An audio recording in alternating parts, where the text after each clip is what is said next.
عزیز دوستو،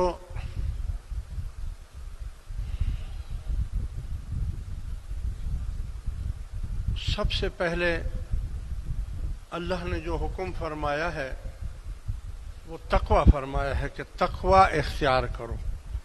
یا ایھا الذین آمنوا اتقوا اللہ۔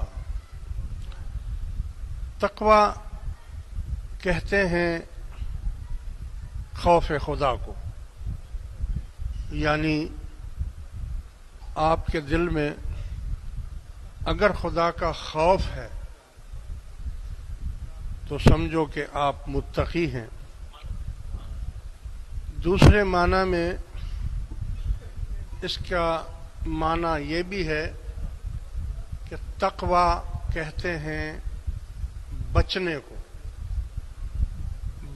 کو۔ حضرت عمر فاروق رضی اللہ تعالی عنہ سے کسی نے پوچھا کہ اے خلیفۃ المسلمین، تقوی کے کیا معنی ہے؟ آپ نے فرمایا کہ کبھی تم کسی ایسی پگ ڈنڈی پر گئے ہو؟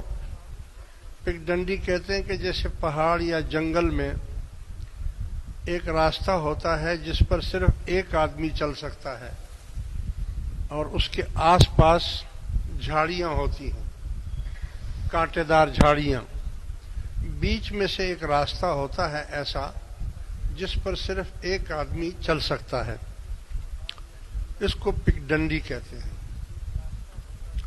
تو جب تم پگ ڈنڈی کے اوپر چلتے ہو تو تم کیا کرتے ہو؟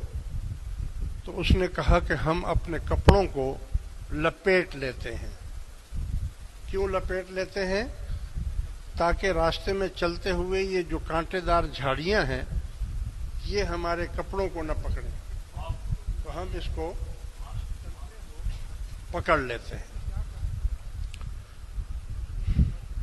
تو اس کے معنی ہے تقوی، یعنی بچنا۔ اور شریعت میں تقوی کہتے ہیں کہ آپ کوئی ایسا کام نہ کریں جس میں شک آ جائے یا شبہ